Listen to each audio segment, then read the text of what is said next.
ಇರಲಿ.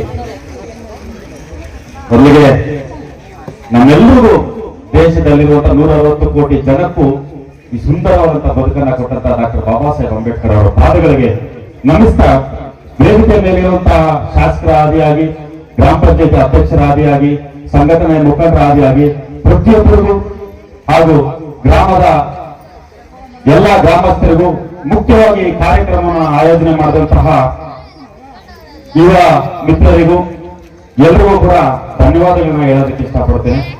ಈ ಕಾರ್ಯಕ್ರಮ ತುಂಬಾ ಅದ್ದೂರಿಯಾಗಿ, ಅಮೋಘವಾಗಿ, ವಿಭಜನೆಯಿಂದ ಆಚರಣೆ ಮಾಡ್ತಾ ಇದ್ದೇವೆ. ತುಂಬಾ ಸಂತೋಷ. ಆದ್ರೆ ಬಾಬಾ ಸಾಹೇಬ್ ಅಂಬೇಡ್ಕರ್ ಅವರನ್ನ ಕಾಣಬೇಕಾಗಿರೋದು ಪ್ರತಿಮೆಗಳಲ್ಲ, ಪಲ್ಲಕ್ಕಿಗಳಲ್ಲ, ಪುಸ್ತಕದಲ್ಲಿ ಕಾಣಬೇಕು ಅಂತ ಬಾಬಾ ಸಾಹೇಬ್ ಅಂಬೇಡ್ಕರ್ ಅವರು ಹೇಳ್ತಾರೆ. ಕೂತ್ಕೊಳ್ಳೋದ್ರಿಂದ ಎಲ್ಲರೂ ಕೂಡ ನನ್ನ ಶ್ರೀನಿವಾಸ್ ಅವರು ಕರೆ ಮಾಡಿ ಬಾಬಾ ಸಾಹೇಬ್ ಅಂಬೇಡ್ಕರ್ ಅವರ ವಿಚಾರಗಳನ್ನ ತಿಳಿಸ್ಬೇಕನ್ನೋ ಕಾರ್ಯಕ್ರಮ ಇದೆ, ಬನ್ನಿ ಅಂತ ಹೇಳಿದ್ರು. ಆದ್ರೆ 2 ನಿಮಿಷದಲ್ಲಿ ಬಾಬಾ ಸಾಹೇಬ್ರ ಬಗ್ಗೆ ಮಾತಾಡ್ಲಿಕ್ಕೆ ಸಾಧ್ಯನೇ ಇಲ್ಲ. ಅವ್ರ ಬಗ್ಗೆ 2 ವರ್ಷ ಮಾತಾಡಿದ್ರು ಮಾತಾಡ್ಬೋದು, ಅಷ್ಟೊಂದಿದೆ. 2 ನಿಮಿಷದಲ್ಲಿ ಬಾಬಾ ಸಾಹೇಬ್ರ ಬಗ್ಗೆ ಏನ್ ಮಾತಾಡ್ಬೇಕನ್ನೋದು ನನ್ಗಂತೂ ಅರ್ಥ ಆಗ್ತಿಲ್ಲ.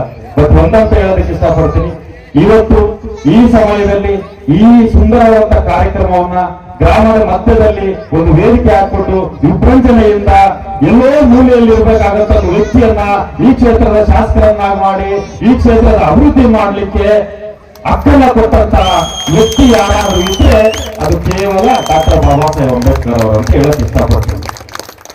ಒಂದೇ ಒಂದು ವಿಚಾರನ ಮಾತ್ರ ನಿಮ್ಗೆ ತಿಳಿಸೋಕೆ ಇಷ್ಟಪಡ್ತೀನಿ ಬಂಧುಗಳೇ. ಈ ದೇಶದಲ್ಲಿ ಮನುಸ್ಮೃತಿ ಆಳ್ವಿಕೆ ಇದ್ದಂತ ಸಂದರ್ಭದಲ್ಲಿ ಬಾಬಾ ಸಾಹೇಬ್ ಅಂಬೇಡ್ಕರ್ ಅವರು ಸಂವಿಧಾನ ಬರೆದಾದ ಮೇಲೆ ಆದರೂ ಕೂಡ ಮನುಸ್ಮೃತಿಯ ಒಂದು ಪದ್ಧತಿಗಳು ಈ ದೇಶದಲ್ಲಿ ಆಳ್ವಿಕೆಯಲ್ಲಿತ್ತು, ಈಗಲೂ ಕೂಡ ಇದೆ ಅನ್ನೋದು ತಾವೆಲ್ಲರೂ ಕೂಡ ಕಾಣುವಂತ ವಿಚಾರ.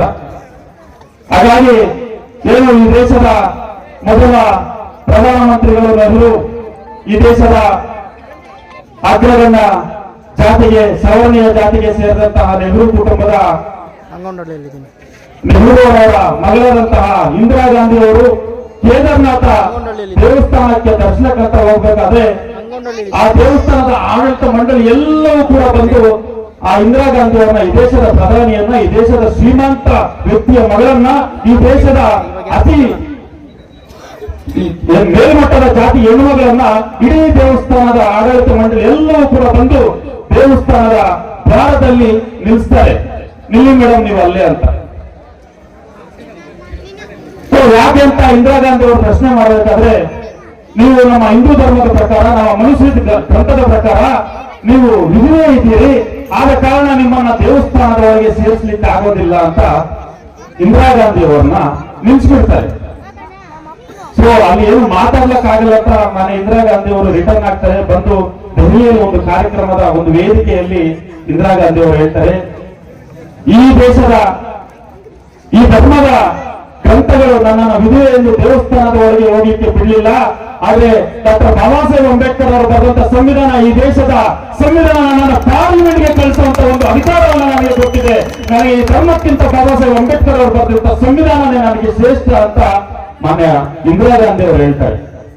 ಅಂತ ಸಂವಿಧಾನ ಬರೆದಂತ ವ್ಯಕ್ತಿ ಬಗ್ಗೆ, ನಮ್ಮೆಲ್ಲರಿಗೂ ಕೂಡ ಈ ಸುಂದರವಾದಂತಹ ಬದುಕನ್ನು ಕೊಟ್ಟಂತ ವ್ಯಕ್ತಿ ಬಗ್ಗೆ 2 ನಿಮಿಷ ಮಾತಾಡ್ಲಿಕ್ಕೆ ಸಾಧ್ಯನೇ ಇಲ್ಲ. ನಾನೆಲ್ಲೂ ಕೂಡ 2 ನಿಮಿಷ ಮಾತಾಡೋ ಅಭ್ಯಾಸನೇ ಇಲ್ಲ. ಸುಮಾರು ಬಾಬಾ ಸಾಹೇಬ್ ಅಂಬೇಡ್ಕರ್ ಅವರ ಜಯಂತಿ ಪ್ರಾರಂಭವಾದಾಗಲಿಂದ ಕೂಡ ಸುಮಾರು ವೇದಿಕೆಗಳಲ್ಲಿ ಮಾತಾಡಿದ್ದೇನೆ. ನನ್ನ ಕೈಯಾಗೂ ವಿಚಾರಗಳನ್ನ ತಿಳಿಸೋದಕ್ಕೆ, ವಿಚಾರನೇ ತಿಳಿಸಕ್ಕಾಗಲಿಲ್ಲ ಅಂದ್ರೆ ನಾವು ಬರೋದೇ ವೇಸ್ಟ್ ಅಂತ ಅನಿಸ್ತು. ಆದ್ರೂ ಕೂಡ ಇರ್ಲಿ, ಇಲ್ಲ ಹಂಗಂತಲ್ಲ. ವಿಚಾರವು ಬಾಬಾ ಸಾಹೇಬ್ ಅಂಬೇಡ್ಕರ್ ಅವರನ್ನ ವಿಶ್ವಸಂಸ್ಥೆ the world greatest person, world ಜ್ಞಾನದ ಪ್ರತೀಕ ಅಂತ ಬಾಬಾ ಸಾಹೇಬ್ ಅಂಬೇಡ್ಕರ್ ಅವರಿಗೆ ಒಂದು ಬಿರುದನ್ನ ಕೊಟ್ಟಿದೆ.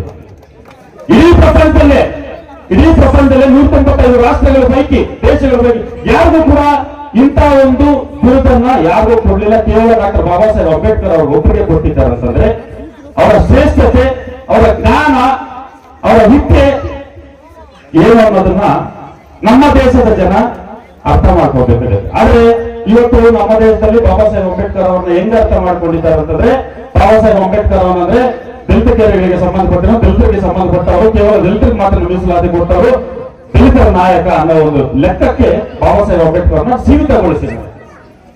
ನಿಜವಾಗ್ಲೂ ಕೂಡ ಬಾಬಾ ಸಾಹೇಬ್ ಅಂಬೇಡ್ಕರ್ ಅವರಿಗೆ ಈ ದೇಶ ಗೌರವ ಕೊಡ್ತಾ ಇದೆ. ಈ ದೇಶದ ಪಕ್ಷಗಳು, ಈ ದೇಶದ ರಾಜಕೀಯ ಅಧಿಕಾರಿಗಳು, ಈ ದೇಶದ ರಾಜಕಾರಣಿಗಳು, ಪ್ರಧಾನಿಗಳು, ರಾಷ್ಟ್ರಪತಿಗಳು, ಮುಖ್ಯಮಂತ್ರಿಗಳು ನಿಜವಾಗ್ಲೂ ಕೂಡ ಬಾಬಾ ಸಾಹೇಬ್ ಅಂಬೇಡ್ಕರ್ ಅವರಿಗೆ ಒಂದು ಗೌರವವನ್ನು ಕೊಡ್ತಾ ಇದ್ರೆ ಯಾವಾಗ ಕೊಡ್ತಾರೆ ಅಂತಂದ್ರೆ ಈ ದೇಶದ ದಲಿತ ಕೇಳಿಗಳನ್ನು ಬಿಟ್ಟು ಗ್ರಾಮದ ಮಧ್ಯದಲ್ಲಿ ಮೇಲ್ವರ್ಗದ ಕಾಲೋನಿಗಳಲ್ಲಿ ಬಾಬಾ ಸಾಹೇಬ್ ಅಂಬೇಡ್ಕರ್ ಅವರ ಜಯಂತಿಯನ್ನು ಆಚರಣೆ ಮಾಡಿದಾಗ ಬಾಬಾ ಸಾಹೇಬ್ ಅಂಬೇಡ್ಕರ್ ನಿಜವಾಗ್ಲೂ ಕೂಡ ಗೌರವ ಸಿಗತ್ತೆ ಅಂತ ನಾನು ಭಾವಿಸಿದ್ದೇನೆ. ಆದ ಕಾರಣ ನಾವೆಲ್ಲರೂ ಕೂಡ ಬಾಬಾ ಸಾಹೇಬ್ ಅಂಬೇಡ್ಕರ್ ಅವರ ಜಯಂತಿ ಹೆಂಗ ಆಚರಣೆ ಆಗೋದು ಅವರು ತೋರಿರುವಂತಹ ದಾರಿಯನ್ನ, ಅವರು ನಮಗೆ ಕೊಟ್ಟಿರುವಂತಹ ಒಂದು ಮಾರ್ಗದರ್ಶನವನ್ನ, ತತ್ವ ಸಿದ್ಧಾಂತಗಳನ್ನ, ಸಂವಿಧಾನವನ್ನು ಅರ್ಥಕೊಂಡಾಗ ಮಾತ್ರ ನಾವು ಬಾಬಾ ಸಾಹೇಬ್ ಅಂಬೇಡ್ಕರ್ ಅವರ ಜಯಂತಿಗೆ ಒಂದು ಗೌರವ ಸಲ್ಲಿಸಬೇಕಾಗತ್ತೆ. ನಾವೆಲ್ಲರೂ ಕೂಡ ಬಾಬಾ ಸಾಹೇಬರ ವಿಚಾರಧಾರೆಗಳನ್ನ, ಅವರು ನಮಗೋಸ್ಕರ ಪಟ್ಟಂತ ಒಂದು ಶ್ರಮವನ್ನ, ಅವರು ಬರೆದಂತ ಒಂದು ಸಂವಿಧಾನವನ್ನ ನಾವೆಲ್ಲರೂ ಕೂಡ ಅರ್ಥ ಮಾಡ್ಕೋಬಹುದು. ಇವತ್ತು ಸುಮಾರು ಜನ ಮಹಿಳೆಯರು ಕೂಡ ಇಲ್ಲಿ ಕೂತ್ಕೊಂಡು ಈ ಒಂದು ಕಾರ್ಯಕ್ರಮವನ್ನು ನೋಡ್ತಾ ಇದ್ದಾರೆ. ಆದ್ರೆ ಒಂದು ಕಾಲದಲ್ಲಿ ಮಹಿಳೆಯರಿಗೆ ಏನೇನು ಅಧಿಕಾರ ಇರಲಿಲ್ಲ. ಕೇವಲ ಒಂದು ಅಡಿಗೆ ಮನೆಯಲ್ಲಿ ಭೋಗದ ವಸ್ತುವಾಗಿ ಇದ್ದಂತ ಹೆಣ್ಣುಮಗಳನ್ನ ಇವತ್ತು ಸ್ವತಂತ್ರವಾಗಿ ಪ್ರಧಾನಿ ಆಗ್ತಾ ಇದ್ದಾರೆ, ಮುಖ್ಯಮಂತ್ರಿಗಳಾಗ್ತಾ ಇದ್ದಾರೆ, IAS IPS ಅಧಿಕಾರಿಗಳಾಗ್ತಾ ಇದ್ದಾರೆ ಅಂತಂದ್ರೆ ಅದು ಕೇವಲ ಡಾಕ್ಟರ್ ಬಾಬಾ ಸಾಹೇಬ್ ಅಂಬೇಡ್ಕರ್ ಅವರು ಕೊಟ್ಟಂತ ಸಂವಿಧಾನದಿಂದ ಮಾತ್ರ ಅನ್ನೋದನ್ನ ನಾನು ಹೇಳಕ್ ಇಷ್ಟಪಡ್ತಾ, ನನಗೆ ಇವಾಗ ಅವಕಾಶವನ್ನು ಕೊಟ್ಟಂತ ತಮ್ಮೆಲ್ಲರಿಗೂ ಕೂಡ ವಂದಿಸ್ತಾ ಮತ್ತೊಮ್ಮೆ ಬಾಬಾ ಸಾಹೇಬ್ ಅಂಬೇಡ್ಕರ್ ಅವರ ಜಯಂತಿ ಶುಭಾಶಯಗಳು ತಿಳಿಸಿ ನಾನು ಮಾತಿಗೆ ವಿರಾಮವನ್ನು ಹೇಳ್ತಾ ಇದ್ದೇನೆ.